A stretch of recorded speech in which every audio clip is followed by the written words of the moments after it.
Snake, Peace Walker is the heart of the enemy's project. To prevent its completion, you'll need to either shut down or destroy the artificial intelligence that functions as its brain. According to Huey, that AI is now undergoing final calibrations in Strangelove's lab. It's inside a tropical cloud forest. Slip in and terminate that AI before they ship it out.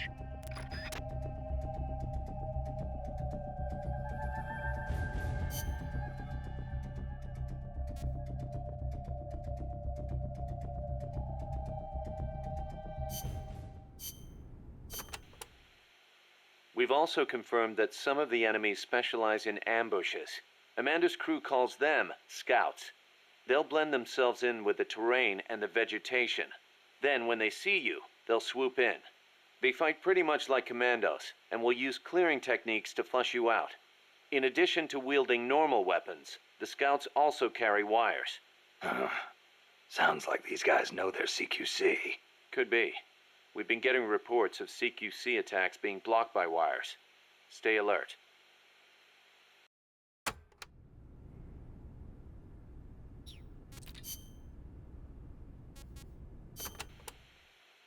The cloud forests cover the central mountainous region of the country. They are perpetually shrouded in fog. You get wet just standing there. It is as if the entire forest is inside a cloud. Must make for poor visibility. It does, but beauty too. It is like being lost in some mystical green labyrinth. I'd rather not get lost, if that's okay. The forests are also home to lots of rare animals, especially bright-colored frogs. They like the humidity.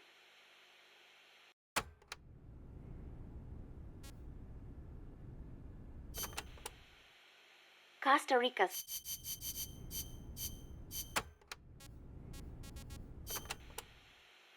Are there any large-scale ruins in Costa Rica, Paz? There is a place east of Cartago called Guajabu. They have ruins there, but they're not especially big. Not the place I'm thinking of. Any others? Well, if you go a little way across the border into Nicaragua, there's a place called La Fortaleza de la Inmaculada Concepción. That is the only famous one. Then what were those ruins I saw from up on Irasu? There are a lot of things we still do not know about Costa Rica's ancient civilizations. There are giant stone spheres throughout the country. What they were used for is still a mystery.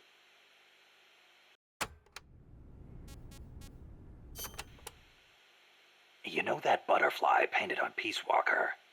Any idea what that is? It is a morpho, a Palladius morpho, if I'm not mistaken. Pallades morpho. Uh-huh. It is the most common type of morpho in Costa Rica. Huh. It has these gorgeous metallic blue wings that shimmer in the light. You can see them even from a distance. You mean they reflect light? Correct. It is called structural color. Morpho scales have tiny bumps on them that interfere with the light and make them look blue. The space between the bumps corresponds to the wavelength of the blue light. Let me see if I get this. So if you could change the spacing, you'd end up seeing a different color. That is the principle. I heard somewhere it is being researched as a way to color cloth without dye. Think of the camouflage you could make with that. Is that all you can think of? Hey, it's important. What I don't get is why they'd put a butterfly on Peace Walker. Maybe because it looks pretty. I hope that's all it is.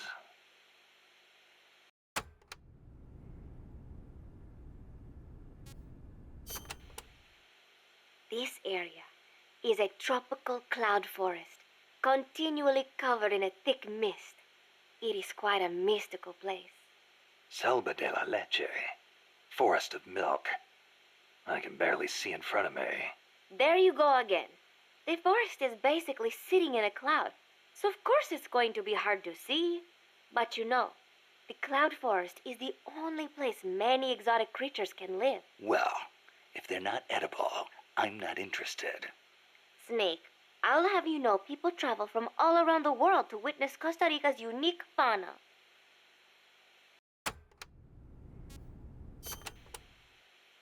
Snake, watch out for the frogs. Why? They bite? Relax. No frog's ever eaten a snake. Although, I've feasted on a few frog's legs myself. But they are dangerous. They are poisonous. Poisonous? Poison dart frogs live up to their name, I assure you. Their poison is so strong, the Indígena use them to make poison-tipped arrows. Some secrete poison through their skin. Even touching them can be dangerous. So don't go petting them or anything. So, I can't eat one? I am warning you.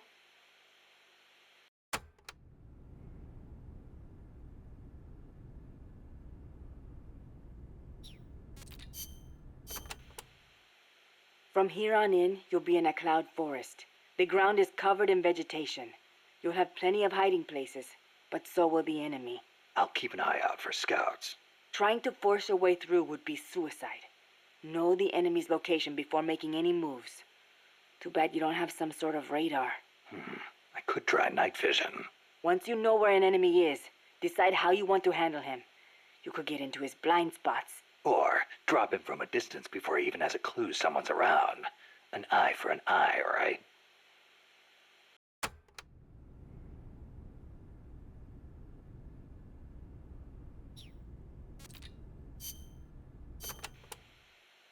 Chico, you know much about cloud forests?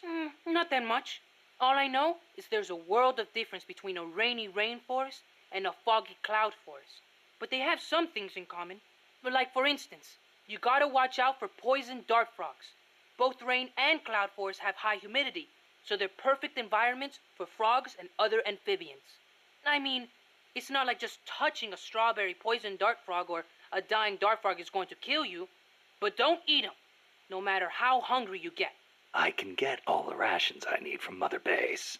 No jungle food for me this time. Seriously? You're not disappointed you don't get to eat wild animals? What do you think I am? Just kidding. In Colombia, though, there's a frog, the golden dart frog, that's lethal to the touch. How do you know all this? Come on. Don't you think poisonous animals are cool? Not if you get poisoned by one. Well, obviously. One more thing. when you get to the forest, be on the lookout for Bigfoot. I think I'll be okay there.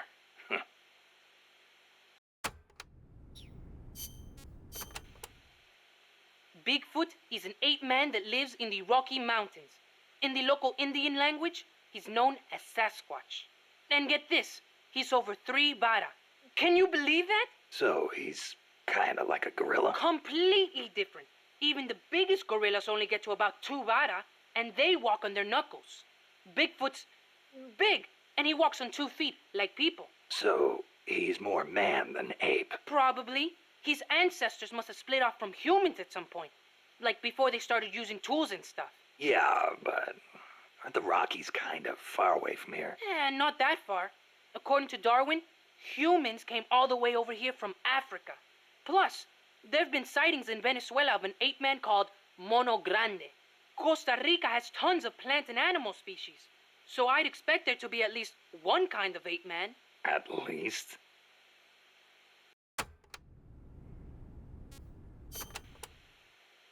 Gotta admit, I've never heard of Mono Grande. Yeah, he's not as famous as Bigfoot. He's similar, but he lives in Venezuela. He's not that big, less than 2 bara, but he's way more ferocious than Bigfoot. Huh. I wonder just how mean he is. Like when he catches his prey, does he punch it to death? That's the law of the wild. You catch your prey, you kill it, and you eat it. Yeah. But punching is way more ferocious than biting. Well, maybe it seems that way because that's what humans do. You really love UMAs, don't you, Chico? Do you know what I think? I think UMAs should be dangerous. Otherwise, where's the fun in hunting them?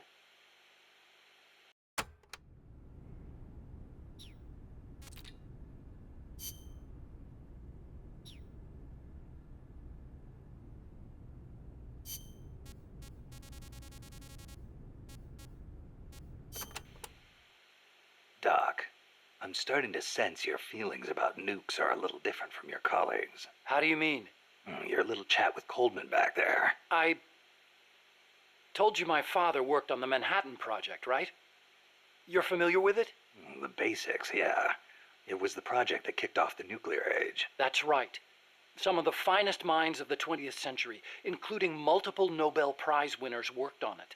They spent over $2 billion, and that's in 1940s money. It culminated in the successful nuclear test at Alamogordo on July 16th, 1945. And the first use in combat a few weeks later.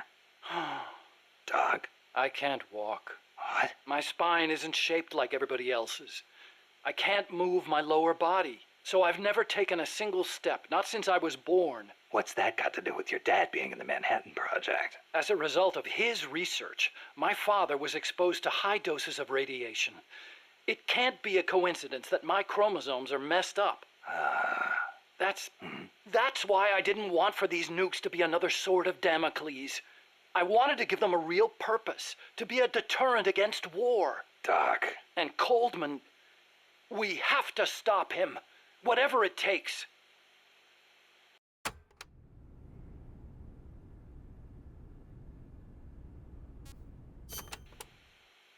August 6th, 1945, Hiroshima.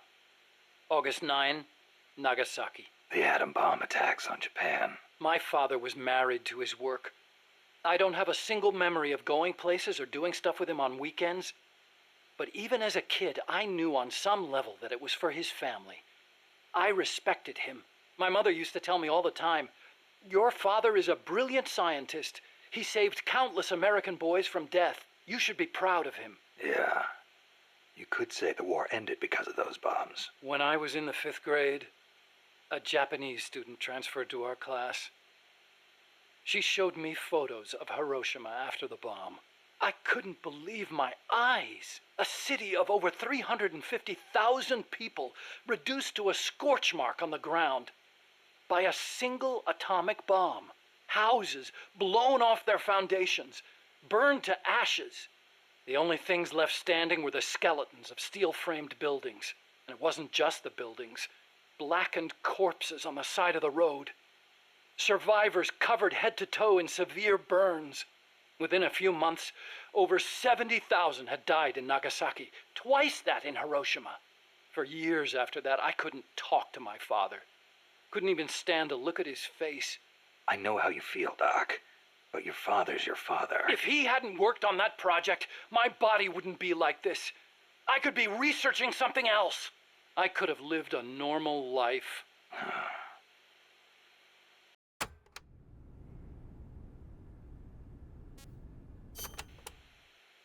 It wasn't so long ago the world stood on the brink of nuclear war. Just over on the other side of the Caribbean. I was 17 at the time. I'd skipped a few grades and was a sophomore at MIT. I remember feeling kind of apathetic about the news that came in every day. It seemed clear to me that as long as they had a grasp of the concept of nuclear deterrence, there was nothing to fear. Either that, or they were fanning that fear on purpose. As a way to secure a bigger defense budget? Huh, I can see that. But if that was their plan, it kind of backfired. Because it ushered in the era of détente between East and West. Coldman's really gonna do it this time. Once the nuclear genie is out of the bottle, the yoke of deterrence is going to be meaningless.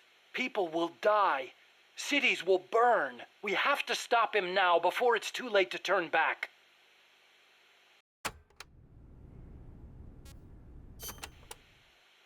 So you've been doing nuclear research your whole life? No, not really.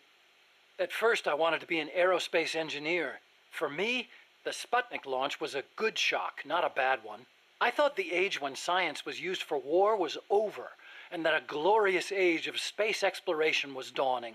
The year I skipped ahead and got into MIT, Gagarin went into orbit, which made me more excited than ever. Of course, even back then, I knew the space race was just another facet of the Cold War. Moscow had a leg up on us, and we were desperate to catch up. I know. But for me, it was a happy time. I joined NASA, got to do the kind of research I loved. Our nation's prestige hinged on our work. They gave us whatever resources we asked for. I knew you could turn a rocket into an ICBM by fitting it with a nuclear warhead, but that didn't bother me so much. It didn't last long, though. The space and nuclear arms races took up enormous sums of money. America beat Russia to the moon, but that's where it ended. Then came détente. Exactly. NASA's budget was slashed as a result. My father being a nuclear expert and all, they put me to work on a more obvious deterrent: missiles. At NASA, I'd been researching a locomotion system for lunar exploration. Tires aren't suited to driving around on the moon, you know. And that's how I caught Coldman's eye.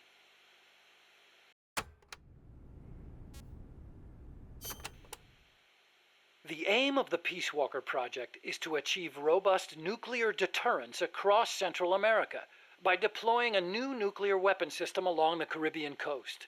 Peace Walker is also the name of the system itself. A nuclear weapon named Peace. I can just see the look on Kaz's face. So why exactly does this new system need legs in the first place? Because it's a walker, an unmanned weapon moving under its own power and capable of launching a deterrent strike from anywhere. That's the whole idea behind Peace Walker.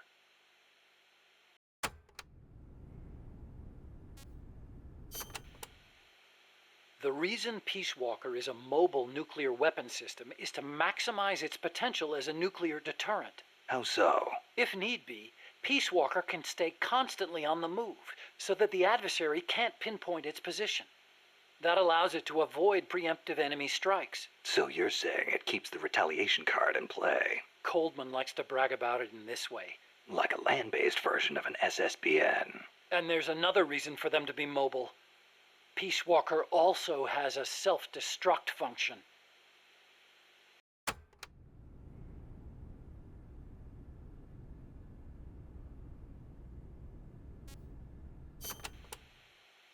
Why would Peace Walker need a self-destruct function?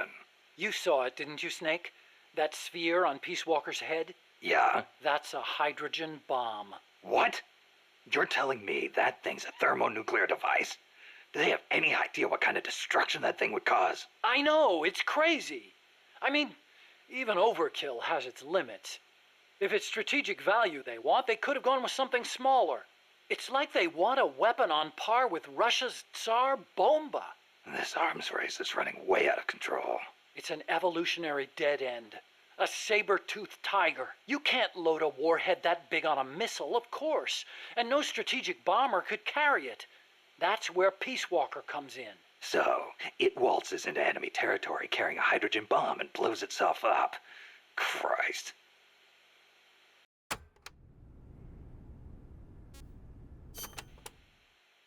The biggest nuclear warhead ever actually detonated was the Soviet RDS-220, nicknamed Tsar Bomba. It had an estimated yield of 57 megatons, 10 times as much power as all the explosives used throughout World War II. The test took place on October 30, 1961, above Novaya Zemlya. The explosion is believed to have created a fireball over 2 miles in diameter. Can you believe that? Like a miniature sun. The explosion was seen as far off as Finland, 600 miles away. And some people even reported windows shattering. The shock wave traveled 3 times around the Earth. 3 times? Peace Walker is armed with a massive hydrogen bomb, even more destructive than Tsar Bomba. It can sneak into enemy territory, lie low, and in the event of an enemy nuclear strike, detonate itself in retaliation. And the locomotion system that lets it do that? My research. Snake, those legs were supposed to make my dream come true. Now they're about to jump the fence of nuclear deterrence. You have to stop them. I'll apply all my energy into developing weapons and equipment to help you do it. Sounds like a deal.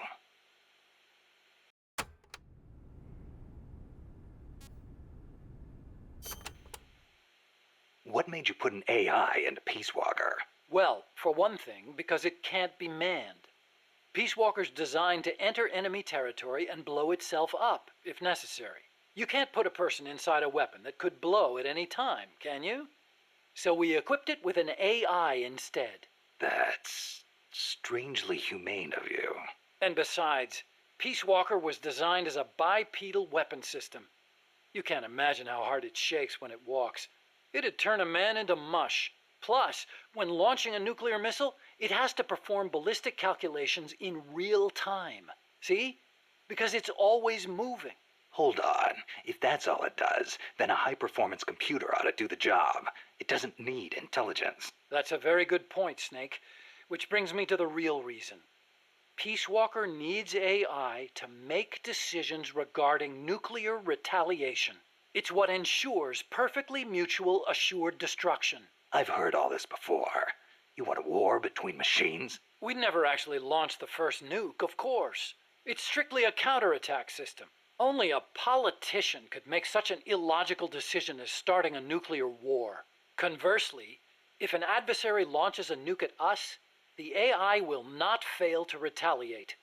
Therefore, the adversary can't launch. The AI guarantees it. Even so, launching nukes without authorization? Boomer captains have the authority to launch if land communications are cut off. It's the same principle.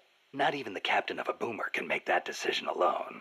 The way I heard it, that's the only situation where insubordination is allowed. Only because humans are imperfect. That's Coldman's line of thinking. You're saying that machines don't make mistakes? That's a myth. Worse than that, it's blind faith. We wouldn't put our faith, our fate, into the hands of any ordinary machine. That's what the AI is for. The decision to launch a retaliatory strike requires high-level judgment. You have to take into account not only the state of the war, but the entire world. And sometimes, you need to make a guess based on incomplete information. Huh. You think an AI can do all that? Yeah. At least Dr. Strangelove does.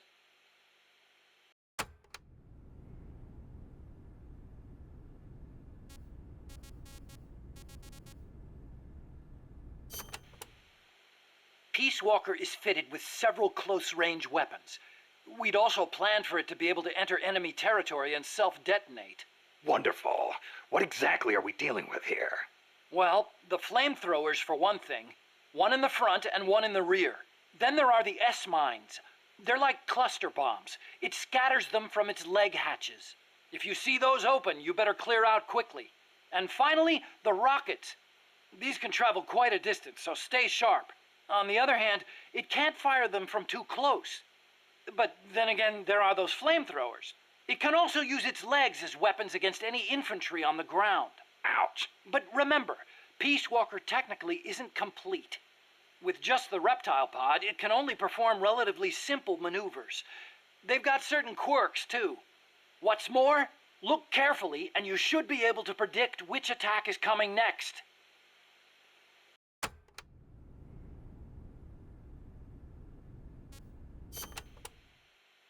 Okay, but why does Peace Walker need to walk on 2 legs? I think treads would be good enough. You'd be wrong. As you know, the terrain in Central America is rugged and complex, especially along the Caribbean coast of Costa Rica. You've got jungles, swamps, mountains, and the only way to get across all that terrain, no matter how rugged, is on legs. Yeah, but wouldn't it be tough to cross a swamp, even on legs? It wasn't easy, that's for sure. The reason we picked Costa Rica as a proving ground is because we can test it on every type of terrain.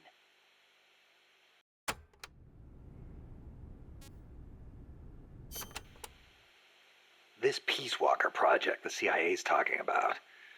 You believed in it, huh? Yeah, I believed. Actually, maybe I just wanted to believe. What do you mean? Here's how Coldman explained it. Peace Walker's a weapon for peace. One to ensure true nuclear deterrence. It'd be the anchor to bring stability to Central America. He told me, the nuclear weapon system you've built will never be used. It will forever stand vigil as an icon of peace. And to achieve that, he needed my bipedal locomotion technology. To be honest, I was flattered. Flattered? Wouldn't you be? My colleagues in the scientific community have never taken me seriously. They told me bipedal locomotion was a pipe dream, that it'd never amount to anything. It was the first time anybody recognized my work. How could I not be happy? And besides, it was my chance to surpass my father. To create nukes for peace. Or so I thought anyway. But Coldman's really going through with it. Yeah. Makes perfect sense, really. No one would give the project any notice unless they could prove that an unmanned system is capable of launching a nuke.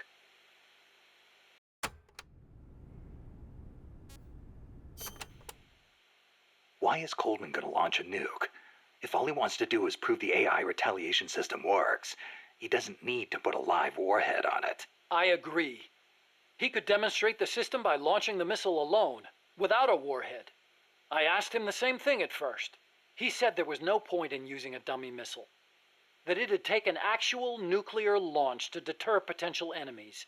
Launching the real deal gives him a leg up in negotiations with Langley. That's what he's really after.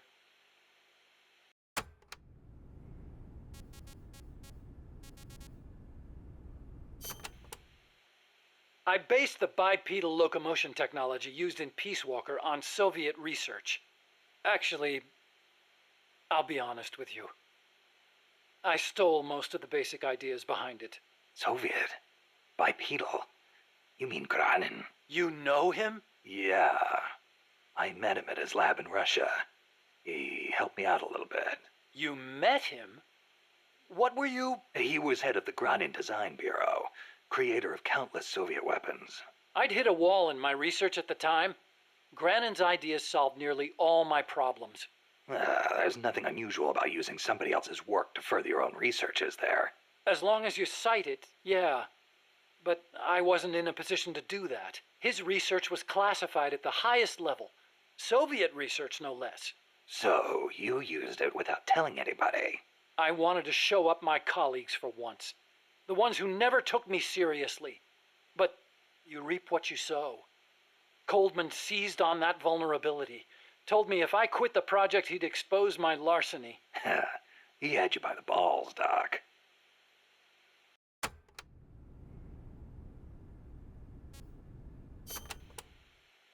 How'd you get your hands on Granin's research? That was also Coldman. He used his agency contacts to get a hold of it. Giving you stolen information, then using it to blackmail you. Damn. I knew it was Granin's work the minute I saw it. See, I'd been corresponding with him for a while. Corresponding? Letters. Between scientists doing the same kind of research. He always complained that nobody understood his ideas on bipedal locomotion. Ah, so you're the American friend he was talking about. Obviously, he didn't write a word about the technology in his letters, except for one time.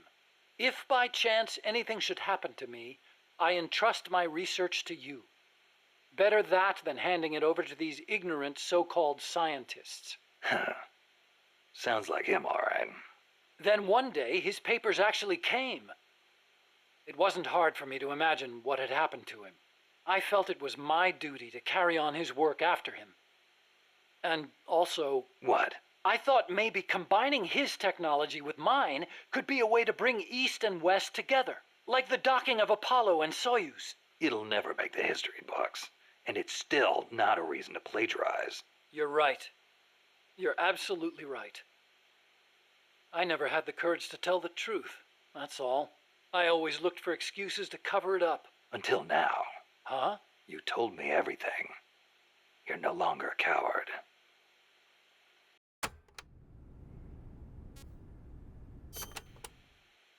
Metal Gear. Huh? What about it? You mumbled that when I first explained about Peace Walker. I'm curious what it meant. Exactly what it says. Metal Gear. Granin coined the term. Granin did? He thought of his technology as the metal gear that meshes infantry with artillery. I like the sound of that. Metal Gear. It's got a nice ring to it. Better than an outright lie like Peace Walker, anyway.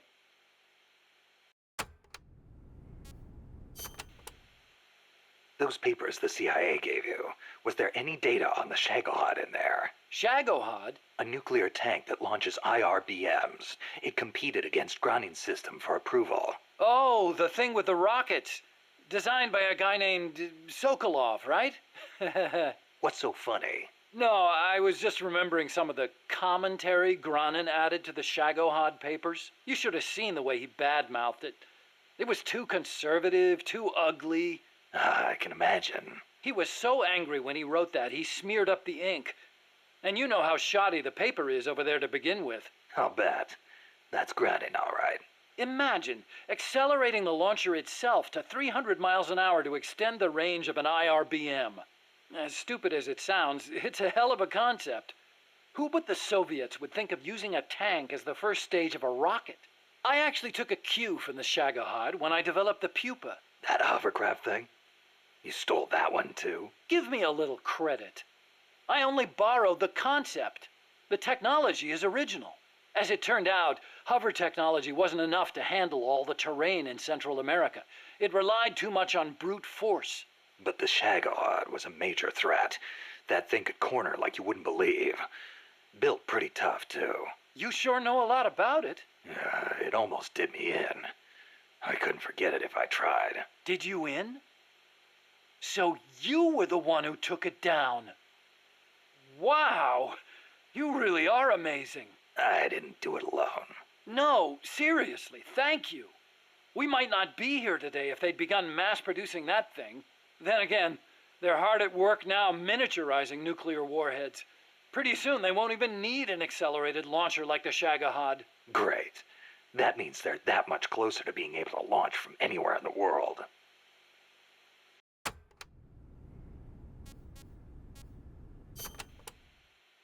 Chico called Peace Walker the Basilisco. Basilisco? Oh, right, Spanish. That's funny.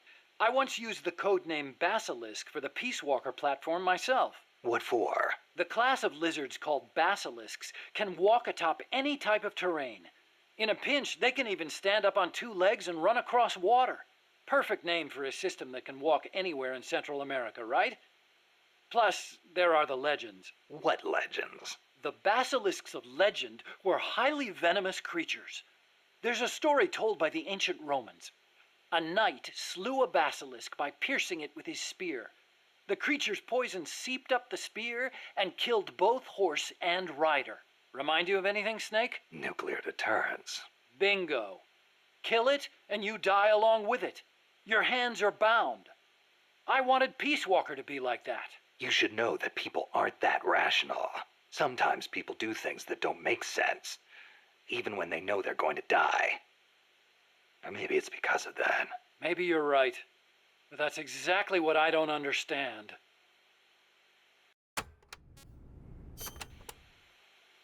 So this Dr. Strangelove was at NASA, Yeah. Well, actually, Strangelove left for DARPA not long after I joined. and then the two of you ended up back together doing research in Costa Rica. Not exactly together. We coordinated on a few things, but the research projects themselves were separate from each other. We had it worked out so that Dr. Strangelove handled the mammal pod, Peace Walker's cerebrum, while I did the rest. That letter, something to do with your research? Huh? No, it's yeah, it's a report. Research findings. Research findings? Anything in there we could use against Peace Walker? Nothing. Nothing at all. Just don't read it, okay? Promise me you won't?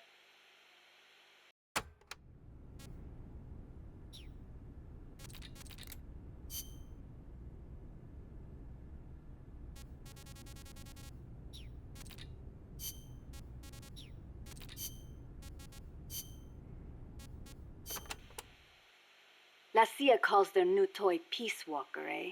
Yeah. So, It is an insult to us Nikos. because of the guy you were talking about, Walker. See, although it happened over 100 years ago. Back then, the political parties in Nicaragua were at each other's throats. The Nicaraguan Democratic Party hired an American mercenary to help counter their enemies, the Conservative Party. And that was Walker. After taking care of the conservatives, Walker decided to seize power in Nicaragua for himself, eventually making himself president. Huh. The Democratic Party gave him an inch, and he took the whole country. But it did not end there. Not only did he make English an official language, he tried to reintroduce slavery. Walker's goal was to build a Caribbean empire centered on the American South. Caribbean Empire. Huh. Sounds kind of like what Coldman is trying to pull off. The gringos are always like that. They invent some convenient excuse to trample all over foreign countries like they own the place. Peace Walker, ha! What happened to Walker in the end? A united Central American army led by Costa Rica kicked his ass and sent him running back to America. Then why don't we do the same?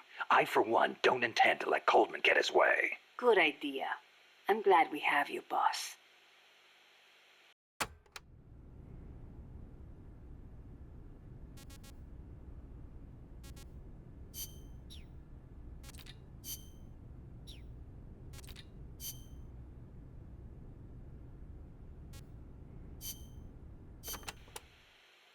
Let's speak in hypotheticals for a minute.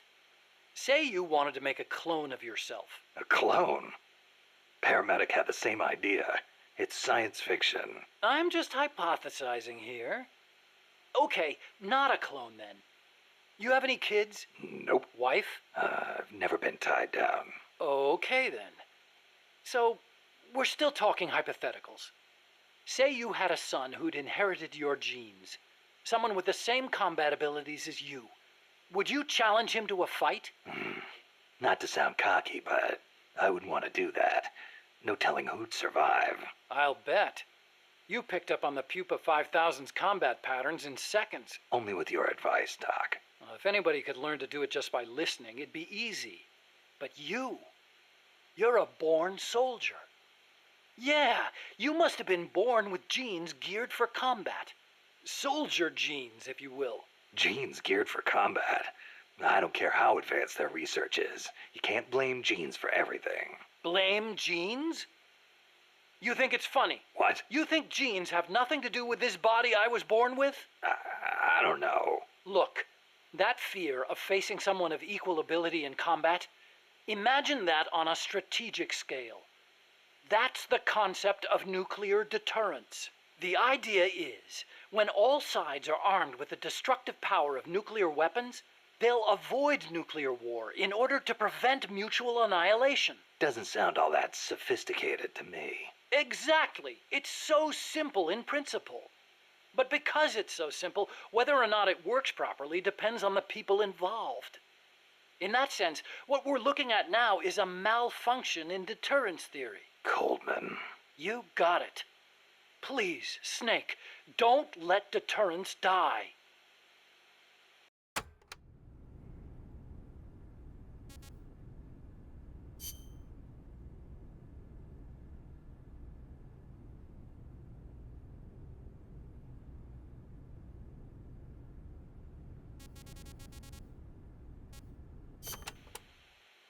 Hey, Doc, what was that you were smoking in the lab?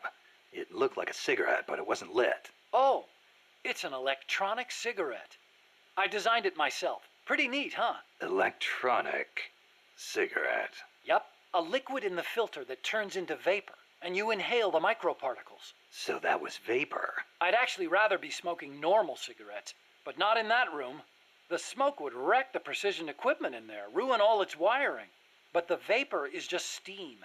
It doesn't contain tar or anything like that. So I can smoke it in the lab with no worries. Nice. Want to try one? Nah, I'll stick with cigars. Yeah, but... I don't like imitations. The real thing's always better. Okay. But you know, sooner or later, smoking's gonna become very unfashionable across the world. It hurts you and those around you. Electronic cigarettes might not seem so bad then. Yeah, when that happens, I'll think about it.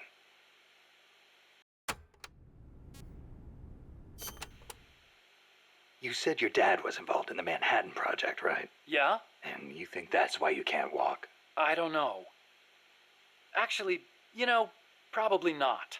So far, nobody's found evidence that exposure to radiation in parents causes genetic defects in children, except for those exposed in the womb. Epidemiologically speaking, anyway. That's the conclusion of the Atomic Bomb Casualty Commission. Right. The ABCC commenced its study immediately after the war, and it's still ongoing. Even now, 30 years later. The effects of radiation exposure last a long time. I'm guessing it'll be another 10 years before we get a real verdict on whether it affects genes. Granted, it's the most massive study anybody's ever done. But that's really all it is, a study.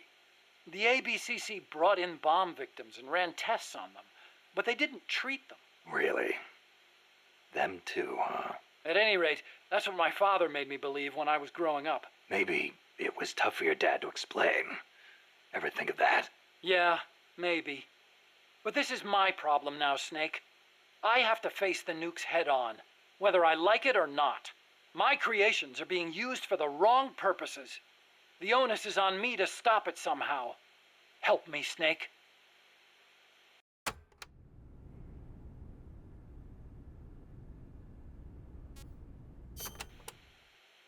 Hey, as long as I'm here at Mother Base, why not assign me to the R&D team? You could use a guy like me. Glad to have you on board. I'm sure Kaz is, too. Once I've got the necessary materials and design specs together, I should be able to start building you that bipedal weapon platform. Nothing would make me happier than for my research to help put a stop to Peace Walker.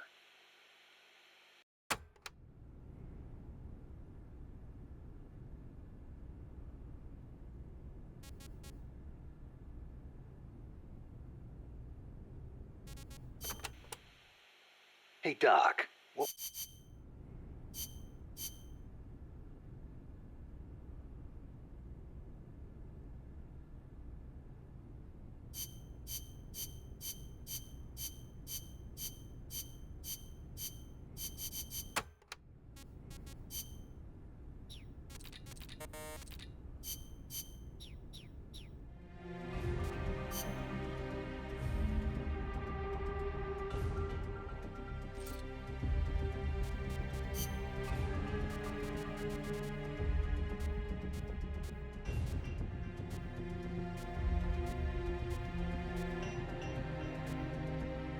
Survival.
Snake, how's the mule treating you?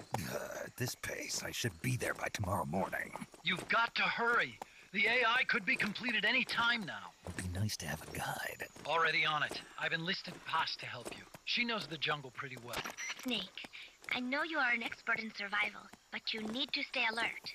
You are in an ancient jungle so foggy, you can hardly see the trees. It is home to 2,500 species of plants, including 400 types of orchids. There are also 500 species of butterflies and over 400 species of wild birds. The bedrock is solid enough that Mayan ruins have miraculously survived centuries of earthquakes. An AI lab in a Mayan ruin. Who'd have thought, hey, Huey? My sentiments exactly. That doesn't mean security's any less tight, though. You still have the ID card I gave you, don't you? Got it right here. That'll get you through the gate, no problem. After that, you're on your own. As long as the AI remains unassembled, Coldman's plan's on ice. What about security inside the lab? Well, it shouldn't be a problem for you. Strangelove demanded that the security presence inside the lab be kept to a minimum. It's not all good news, Snake. Coldman knows we're here. He's raised security in the area surrounding the lab. You'll be seeing a lot of that Chrysalis UAV, and a bunch of patrol choppers too. There may be scouts in the jungle lying in ambush. As you approach the lab, be extra vigilant. I'll be careful.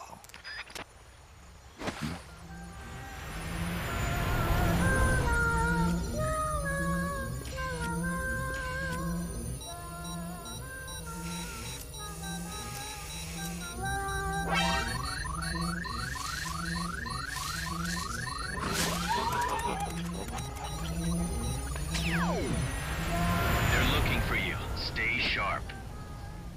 Snake, Strangelove's lab is a few miles to the north. It won't be long before the AI is complete. Don't let that happen.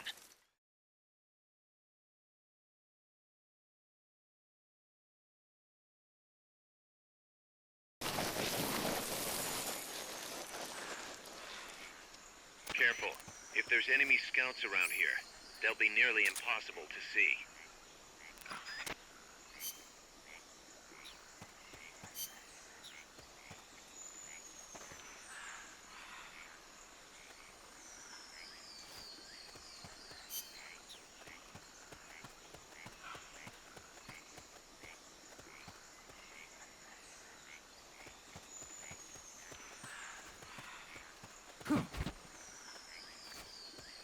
Watch out. Enemy search may not spot enemies that are actively hidden.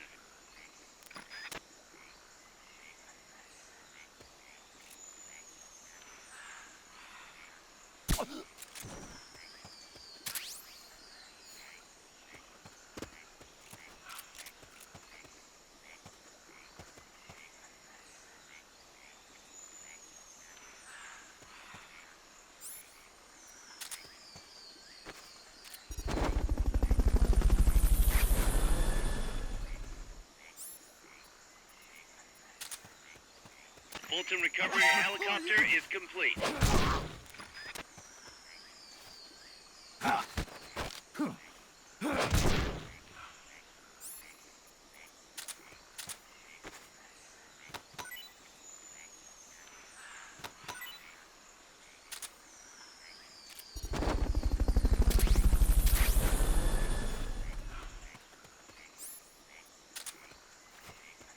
Fulton recovery subject confirmed onboard helicopter. Fulton recovery helicopter is complete.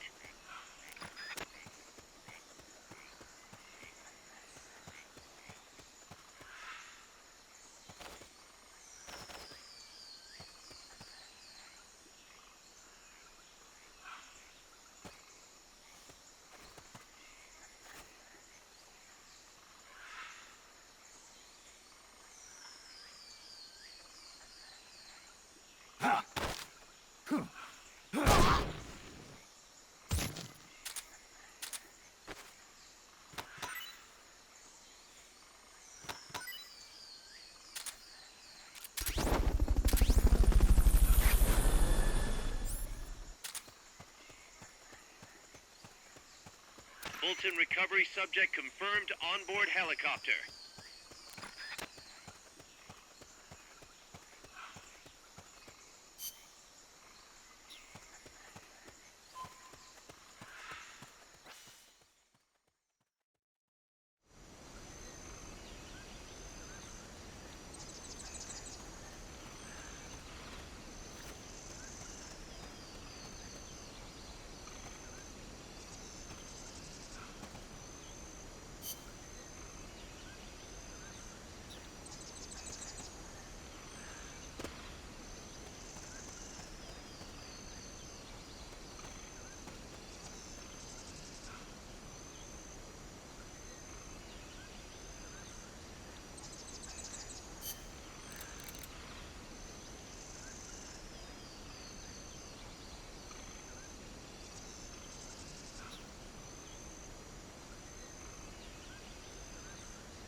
Freeze. Somebody here? Nothing here.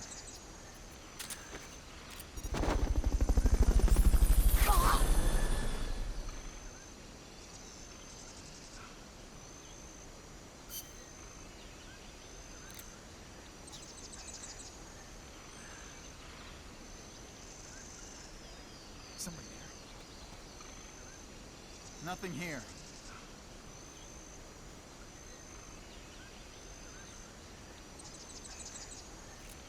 Somebody there? Nothing here.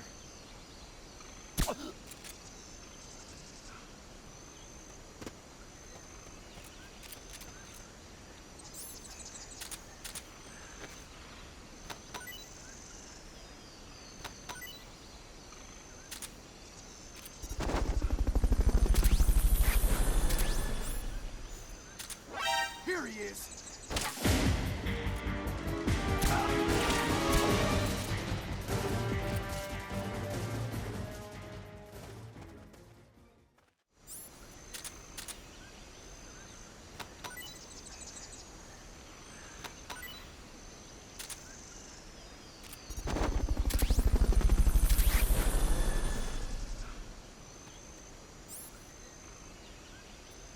Fulton recovery helicopter is complete.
Thanks for putting me on the R&D team, Snake. I'll cut to the chase.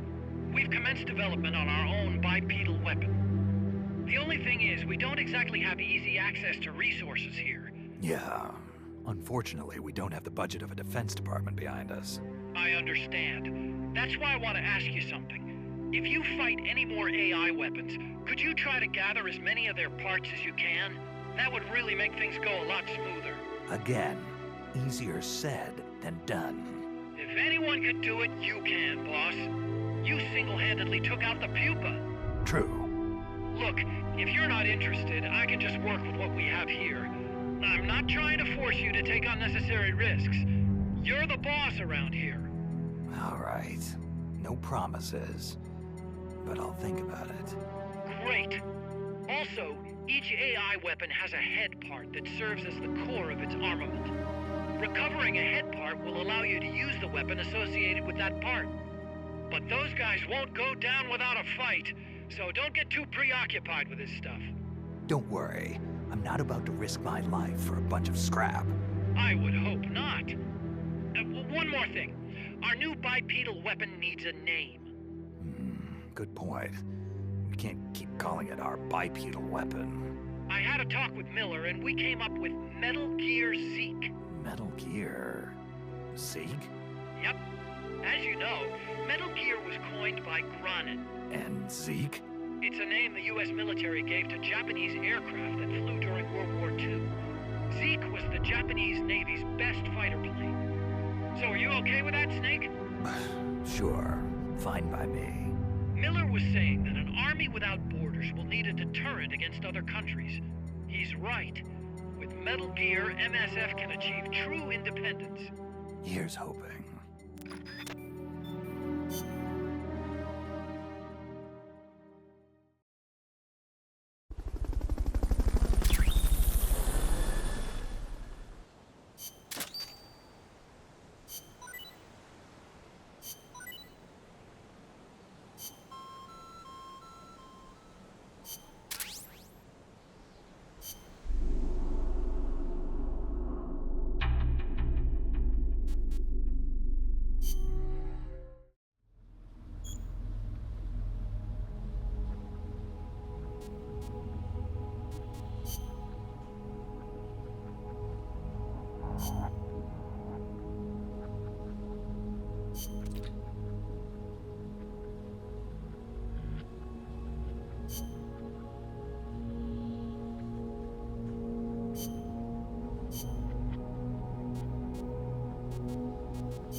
got to take it out somehow.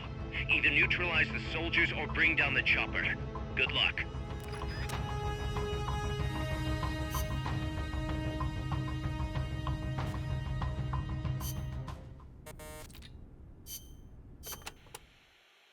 Catarata de la Muerte means waterfall of death.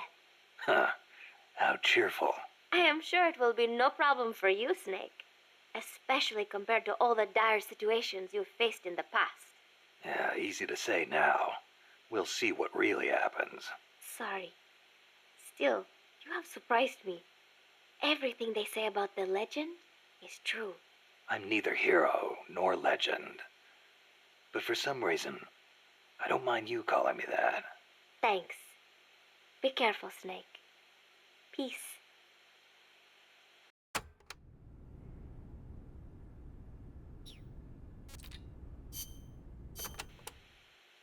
Don't even think about facing a chopper head-on.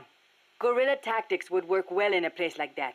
Moving from tree to tree will make it hard to get a fix on you from the air. That's your best chance. Good thinking, Commandante. You clearly know your way around a battlefield. Enough, boss. Time to stop talking and start using your ears. When you're hiding, you won't be able to see the chopper that well. It's important to use sound to get a read on its position. You could also try taking out its tail rotor. That would greatly reduce its mobility. And watch out for ground troops. Copy that, Commandante.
Forget about the chopper for now. Just take out the troops. They're trying to find you. Make sure they don't.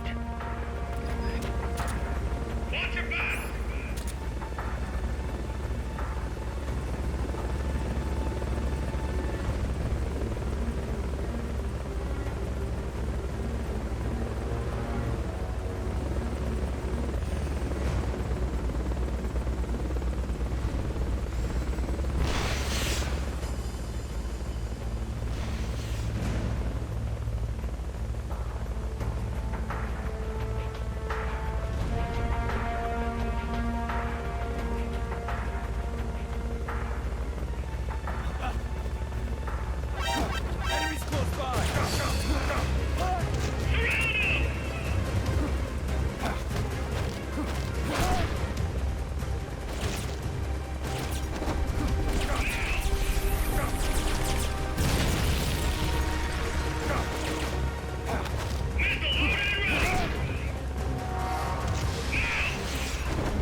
What's going on, Snake? Report! What's your situation? Snake!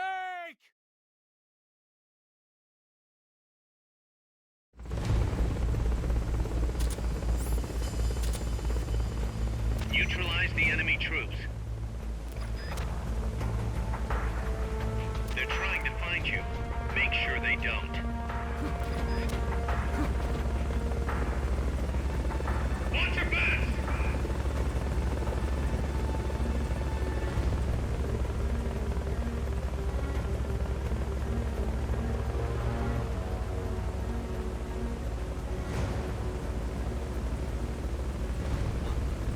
What is it?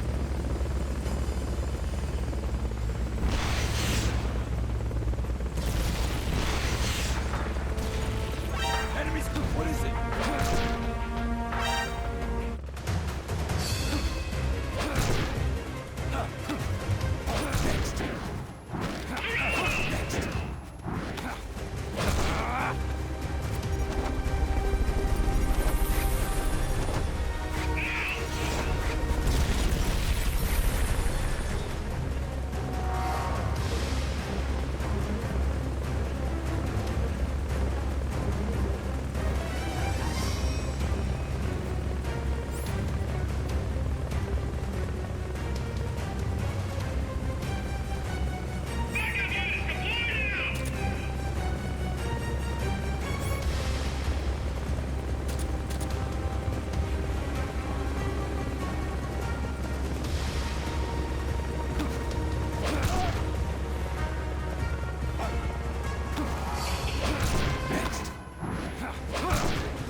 Forget about the chopper for now. Just take out the troops.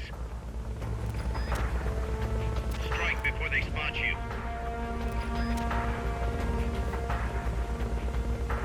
Watch your backs! Who's that? Something there? Seeing things. Who's that? Something there? Seeing things.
boss.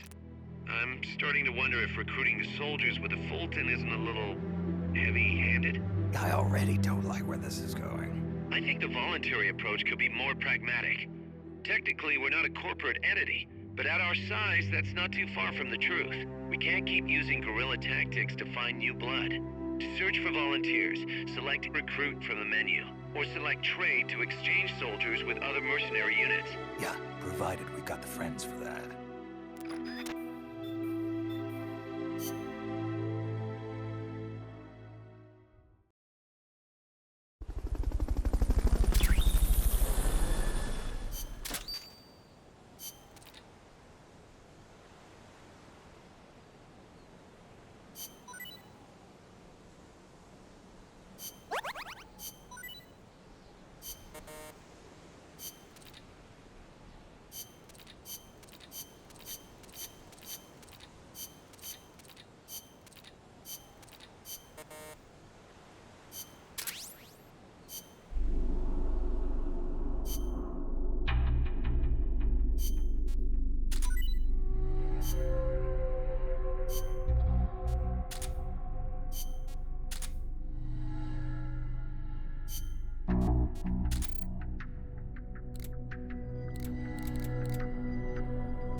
Huh.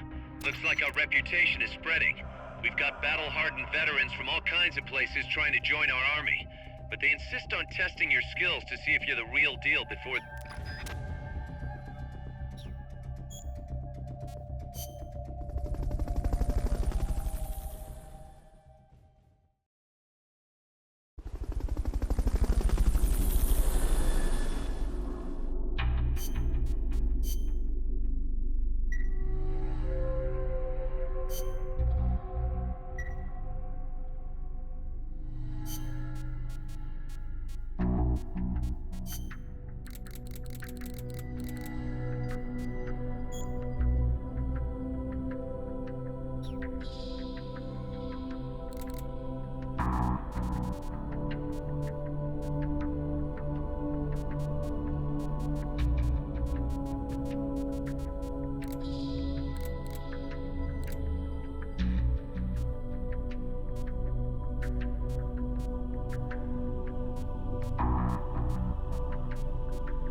Snake, infiltrate Dr. Strangelove's research lab and either deactivate or destroy the AI.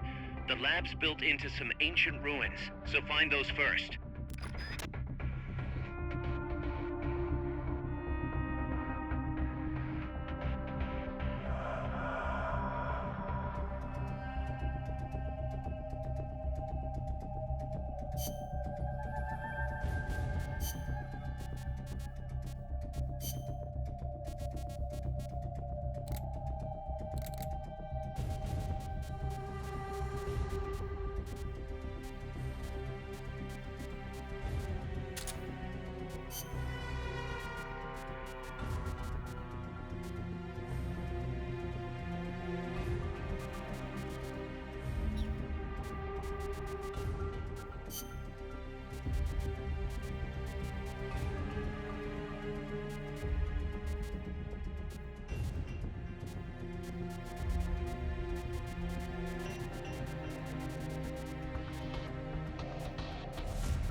survival.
Snake.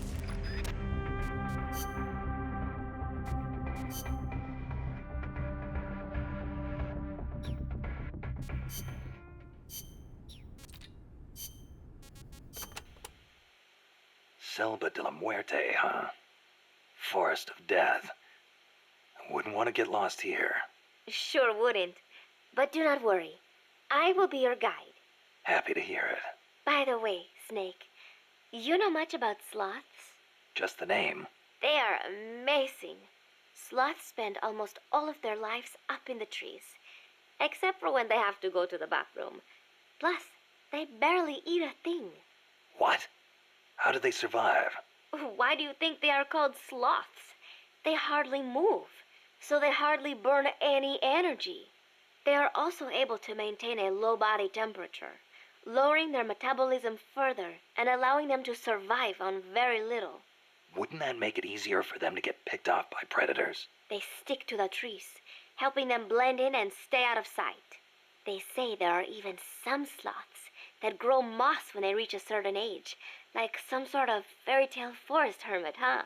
I knew a great old sniper once. Guess he was even more in tune with nature than I thought. Old sniper? What are you talking about?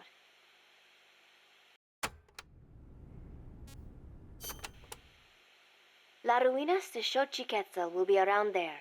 They have not been restored at all, so they may well be covered in plants. Xochiquetzal? An Aztec goddess of fertility and beauty. They say she was always accompanied by birds and butterflies. One theory states she was the mother of the god known as Quetzalcoatl. Quetzalcoatl.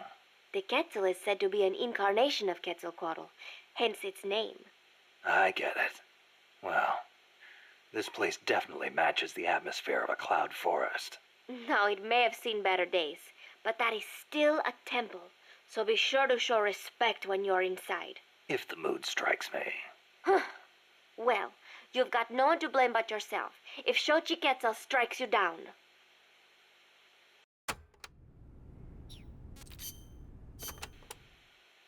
The paths there are buried in vegetation. Work with nature to conceal yourself, and you'll be much harder to spot. A ghillie suit would be perfect here. In any case, take caution when advancing. Don't wear anything that stands out. The ruins are a labyrinth, so try and keep your bearings. I could use those walls to stay out of sight. Once a sniper is spotted, he'll move to another location. You shouldn't stick to the same place either. Oh, I know. I learned all about that in the Soviet Union. It is not necessarily a good idea to try to engage a sniper in close quarters combat. Finally, once you've found a place to hide, don't let them take you from behind. Don't worry. No one sneaks up on me.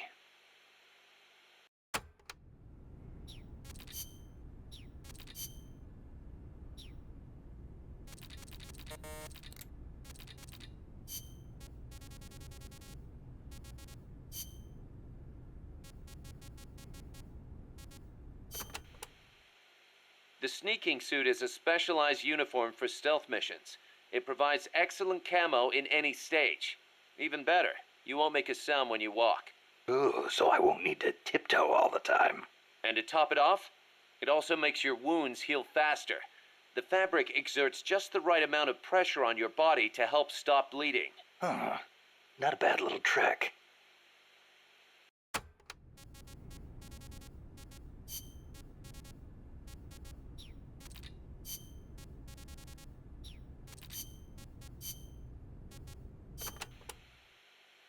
Snake, I need your opinion. How strong are the enemy's mercenaries? They're well trained.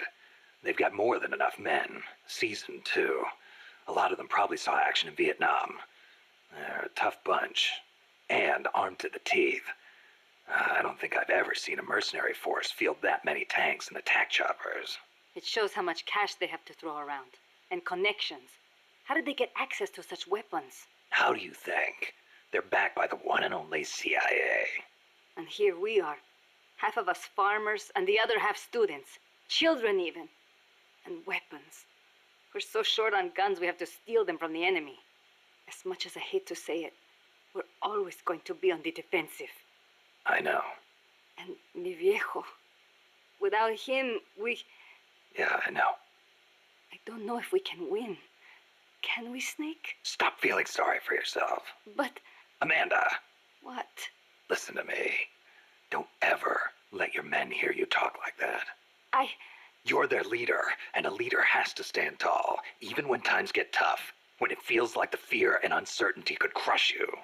You're the one your comrades look to for reassurance. That's what a leader is. Don't forget it. Snake. If you're looking for comfort, go find a church. That's all I've got to say. You are right. I am sorry. I need to pull myself together. You'll be fine. I know you have it in you. Thank you, Snake.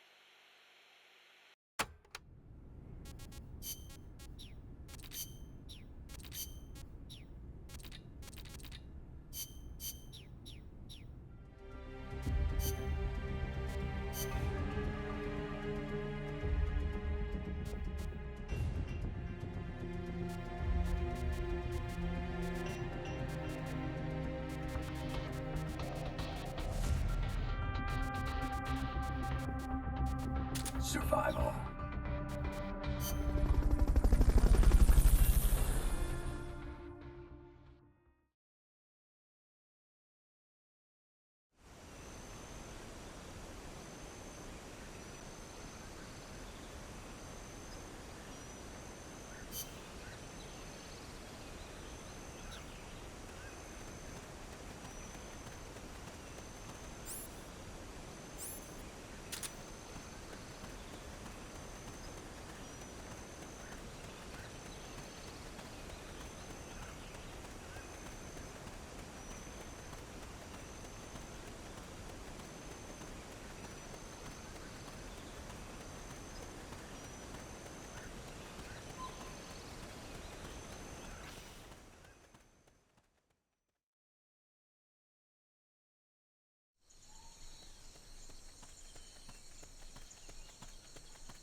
Some scouts are really hard to spot because they use grass or dirt to camouflage themselves.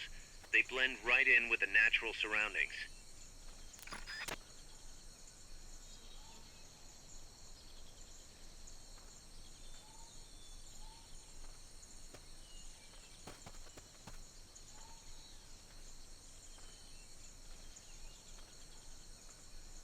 Snipers and laser sights are a deadly combination. No.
Fulton recovery subject confirmed onboard helicopter.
Fulton recovery helicopter is complete.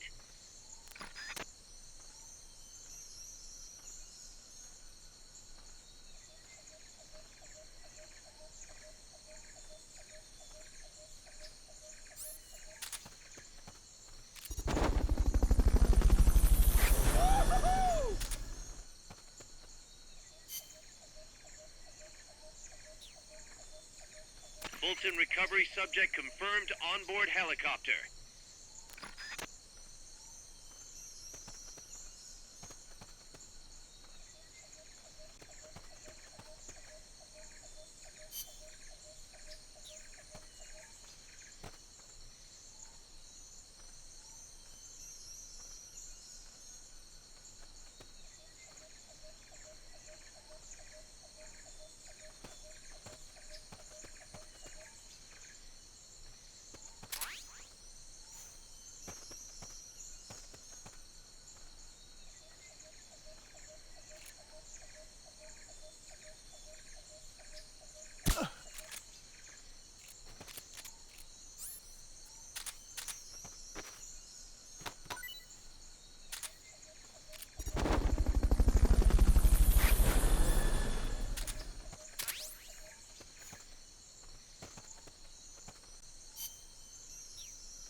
Is somebody there? Huh, nothing. Is somebody there?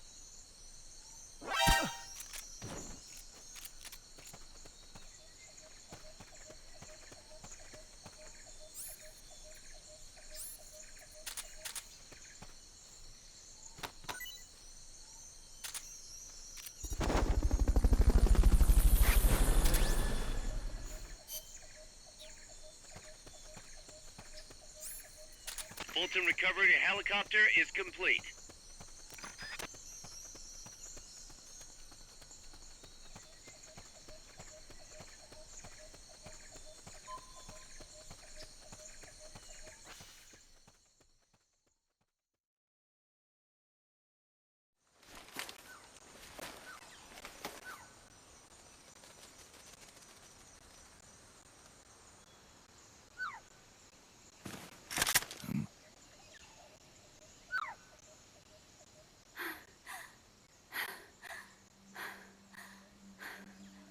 Hey. Do not réveille. C'est moi, le loup. French. Fini de jouer à cache-cache. Dis-moi qui tu es. Please, do not kill me. You're no soldier. I am a tourist. What's your name? Please. What are you doing here? Cecile, Cosima, Caminar. You're not one of the soldiers? Please, lower your gun. Who are you? I'm an ornithologist. A poacher? The gun's for self-defense. I'm looking for that one rare bird in Costa Rica. Which one? The quetzal? Right, the quetzal. They're rare, but they're not covered under the Washington Treaty. The resplendent quetzal is red-listed. Really? You know your stuff. I am an ornithologist myself. Well, we'll have to compare notes later. Here, drink some of this.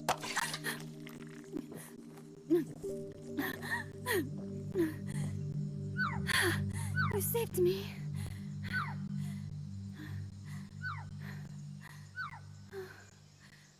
They told me this was a paradise. That there were more rare birds here than anywhere else. That there was no war here. That it was safe. They told me it was every birder's dream. But they were wrong. What happened? If only I had not recorded that stupid voice. Voice? I was trying to capture the quetzal song. Making my way through a thicket, I saw immense runes towering before me. I chase it away. It will bite you unless you kill it. Go home. You're the one who made the tape. I am loyal to myself. Who's there? I was captured by that woman. But she was kind. She gave me food to eat and even bathed me herself each day. But she said I could go home in a month. So whatever you do, don't take off the blindfold. Do so, and you will never leave here. Guess you didn't listen. How'd you escape? I waited for an opening. Stole an ID card. They almost caught me, but I managed to elude them. You made it this far and then succumbed to exhaustion. I was barefoot, with no supplies.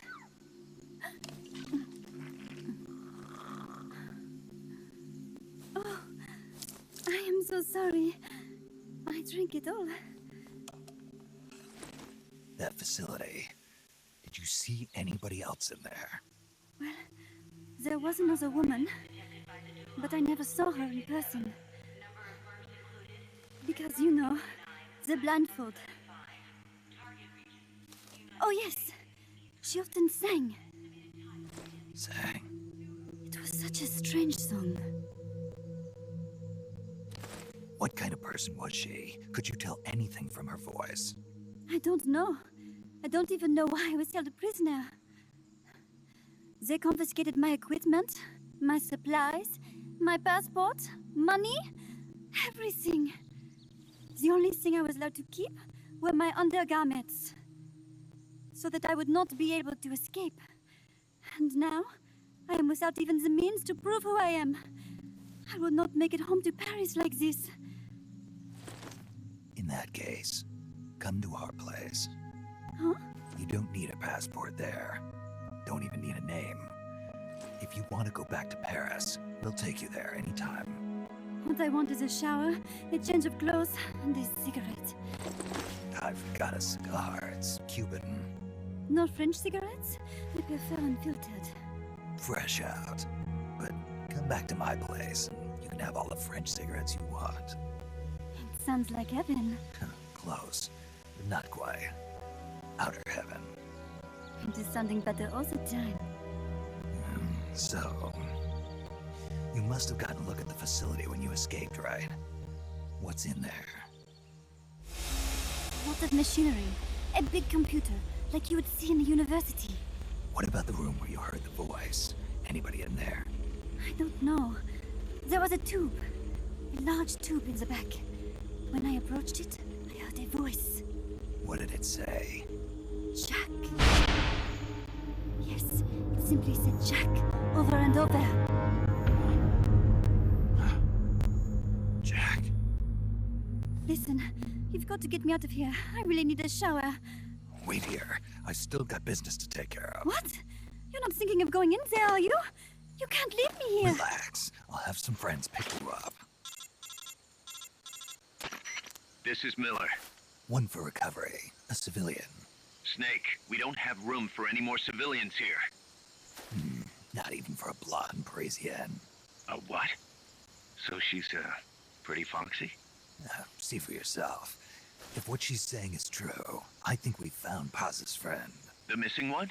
I'm thinking that she's the one that made that tape. Have her listen to it when she gets there. So she's safe then. Good news. I'm sure Paz will be glad to hear it. You bet. Snake, the ruins are just up ahead.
What's that noise?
Fulton recovery subject confirmed onboard helicopter.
open. Damn. It won't open. What's wrong with it?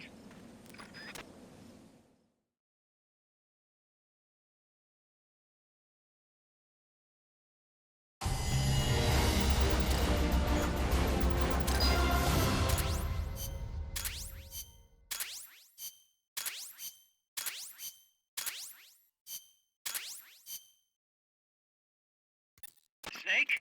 Huey, your ID card isn't working. It won't open the lock. It can't be. What's going on?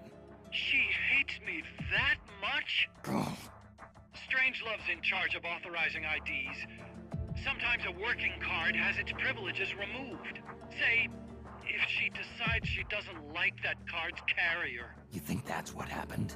Well, I was never exactly her favorite. Oh, Well, this could be tricky. The soldiers outside aren't allowed in the lab either, so their cards won't do you any good. great. Snake, Kaz, where's Cecile? she just got here. Hold on. Snake! Cecile, how'd it feel to fly? Wonderful. For a moment, I felt what it must be like to be a bird. It almost made me want to give up my research and get a pilot's license. Did you need something? You said you'd gotten an ID card, right? Yes, but it was confiscated when the guards got me. Who took it? What did he look like? He had an orange jacket.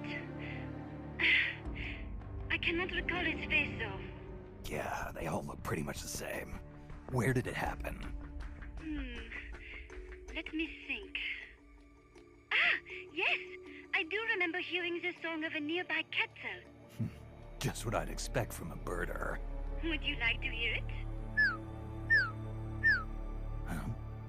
What's that song? It's my Quetzal. I took it with me when I was rescued. Didn't you say something about them being covered under the Washington Convention? Just kidding. That was just me.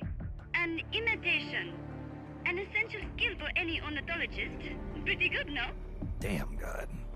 If you want to hear the Quetzal song again, just let me know. I can tell you all about the birds of Costa Rica, too.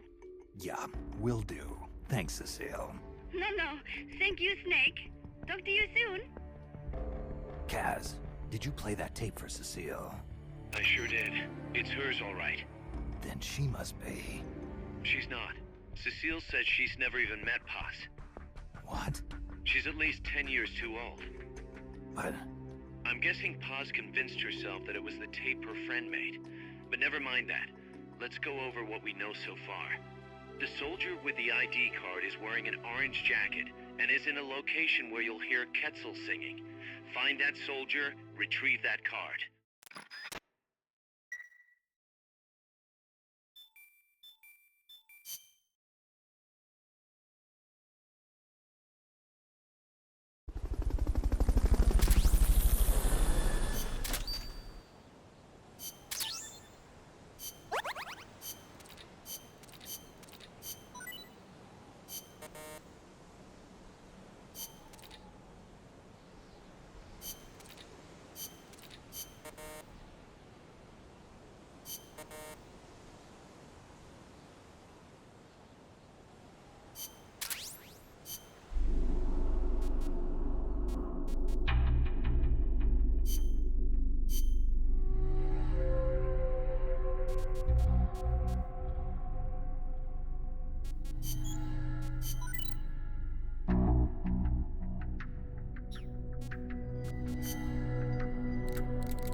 Alot.